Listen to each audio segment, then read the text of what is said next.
السلام علیکم ورحمۃ اللہ وبرکاتہ۔ یہ آج کا وظیفہ اور عمل ان لوگوں کے لیے خاص ہے جو اپنے بچوں کے لحاظ سے پریشان ہیں۔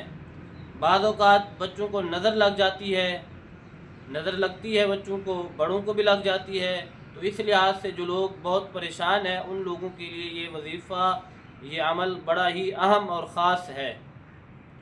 آپ نے سورہ فلق اور سورہ ناس، ان دو صورتوں کی آپ نے تلاوت کرنی ہے۔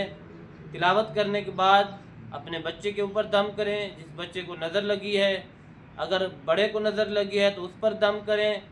اس کے بعد رات کو سوتے وقت آیت الکرسی پڑھ کے بچے پر پھونکیں، بڑے کو نظر لگی تو بڑے پر پھونکیں، اپنے اوپر نظر ہے تو اپنے اوپر دم کریں، تو انشاءاللہ العظیم نظر بد سے آپ کا بچہ، آپ کا بڑا، خود آپ محفوظ رہیں گے اللہ تبارک و تعالیٰ کی اس کلام کی برکت سے۔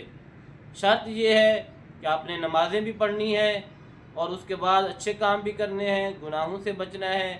پھر آپ جو بھی وظیفہ کریں گے تو انشاءاللہ العظیم آپ کا وظیفہ اثر بھی کرے گا، اور پھر جو بھی آپ دعا مانگو گے اللہ تبارک و تعالیٰ سے تو اللہ تبارک و تعالیٰ ضرور بے ضرور آپ کی دعا قبول فرمائے گا۔